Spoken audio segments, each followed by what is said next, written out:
હવે જાણવા મળેલી વિગત એવી છે કે મુકેશ અંબાણીના ડરને કારણે કોકોકોલાએ આ હિસ્સો વેચ્યો હોવાનું ચર્ચાઈ રહ્યું છે.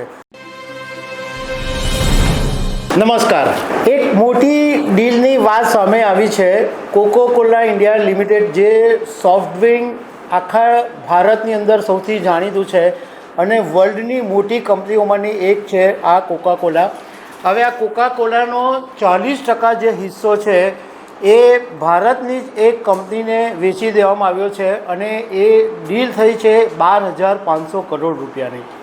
હવે આ ડીલ શું કામ થઈ અને આ જે 40% હિસ્સો છે એ ભારતની કઈ કંપનીએ ખરીદ્યો એના વિશે હું તમારી સાથે વાત કરીશ. મારું નામ રાજેશ શાહ છે અને તમે જોઈ રહ્યા છો ગુજરાતના સૌથી મોટા ડિજિટલ ન્યૂઝ પ્લેટફોર્મ ખબરછે.com. કોકોકોલાની ભારતની અંદર બે કંપનીઓ છે. એક કોકોકોલા ઇન્ડિયા લિમિટેડ અને એક છે હિન્દુસ્તાન કોકોકોલા બેવરેજીસ. હવે આ જે હિન્દુસ્તાન કોકોકોલા બેવરેજીસ છે એનો 40% હિસ્સો ભારતની જાણીતી કંપની જ્યુબિલિયન્ટ ભરતિયા ગ્રુપે ખરીદી લીધો છે. કંપનીએ ડીલની રકમ જાહેર નથી કરી, પરંતુ જે પ્રમાણે મીડિયા રિપોર્ટ્સની અંદર વાત કહેવામાં આવી છે એ પ્રમાણે 12,500 કરોડ રૂપિયામાં આ જ્યુબિલિયન્ટ ભરત ગ્રુપે હિન્દુસ્તાન કોકોકોલા બેવરેજીસનો 40% હિસ્સો ખરીદી લીધો છે. એમાં આ જે ડીલ થઈ છે એમાં ઇક્વિટી અને લોન સ્વરૂપે થઈ છે, જેમાં ભરતિયા પરિવાર છે એ 5,000 કરોડ રૂપિયા આપશે અને બાકીના લગભગ 7,000 કરોડ રૂપિયા છે એ ગોલ્ડમેન સેક્સ છે એ એસપી એટલે સ્પેશિયલ પર્પઝ વેહિકલ હેઠળ ગોલ્ડમેન સેક્સ આપશે. હવે આ જે કોકોકોલા કંપનીની જે હિન્દુસ્તાન કોકોકોલા બેવરેજીસ છે એ ટોટલ કોકોકોલાની 60 બ્રાન્ડ બનાવે છે. બોટલિંગ આર્મ કંપની છે અને એની અંદર કોકોકોલા, થમ્સઅપ, સ્પ્રાઇટ, મિન્ટ મેડ, માઝા, સ્માર્ટ વોટર, કિનલે, લિમ્કા, આ બધી જે પ્રોડક્ટ છે એ હિન્દુસ્તાન કોકોકોલા બેવરેજીસ બનાવે છે.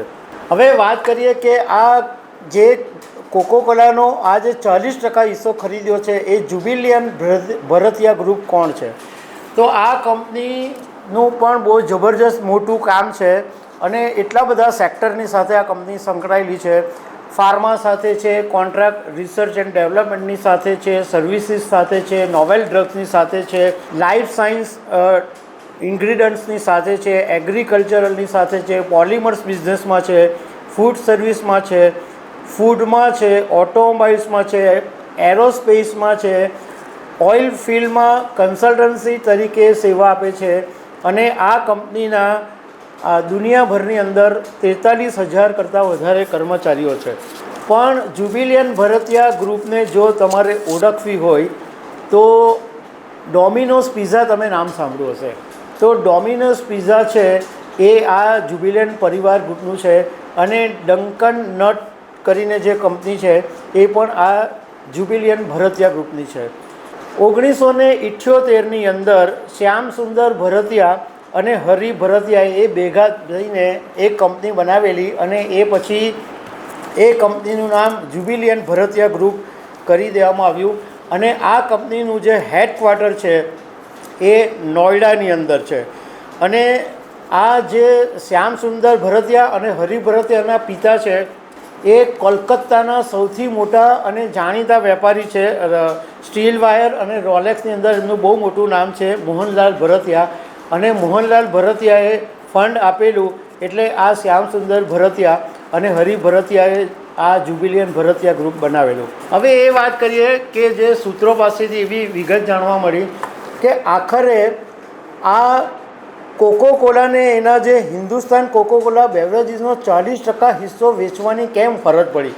કારણ કે કોકોકોલા વર્લ્ડની એટલી મોટી કંપની છે કે એને કોઈ હિસ્સો વેચવાની જરૂર નહીં પડે, એટલું જાયન્ટ એટલું મોટું એની પાસે ફંડ છે.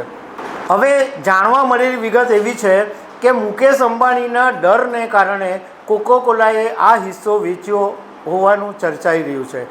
કારણ કે મુકેશ અંબાણી છેલ્લા કેટલાક સમયથી ભારતની જે કંપનીઓ બંધ થઈ ગઈ હતી, નાની નાની કંપનીઓ, એને ફરીથી જીવિત કરી રહી છે, એને ફરીથી રિવાઇવ કરી રહી છે. આપણે જોયું કે મુકેશ અંબાણીએ કેમ્પા કોલા ખરીદી લીધી અને કેમ્પા કોલાને ફરી જીવિત કરી અને સુરતની જે બહુ ફેમસ બ્રાન્ડ છે સોસિયો, એની અંદર પણ મુકેશ અંબાણીએ હિસ્સો ખરીદ્યો અને મુકેશ અંબાણી જે બ્રાન્ડ વેચે છે એ અપના બ્રાન્ડ એટલે પોતાનો એક સ્થાનિક બ્રાન્ડ, સ્વદેશી બ્રાન્ડ તરીકે વેચે છે. હવે કોકો કોલા તો વિદેશી બ્રાન્ડ છે, એટલે હવે જો સ્વદેશી બ્રાન્ડનું જો ડેવલપમેન્ટ વધારે થઈ જાય તો કોકો કોલા માટે મુશ્કેલી ઊભી થાય અને કોકો કોલાએ એટલા માટે આ ભારતની કંપની સાથે ડીલ કરી કે એમ કહી શકાય કે જો અમારો જે હિસ્સો છે એ તો અમારી ભારતની સ્વદેશી કંપનીનો છે, એટલા માટે આ ડીલ થઈ હોવાનું જાણવા મળ્યું છે. તો દર્શક મિત્રો, આવી અનેક વાતો સાથે અમે તમને મળતા રહીશું. Thank you very much.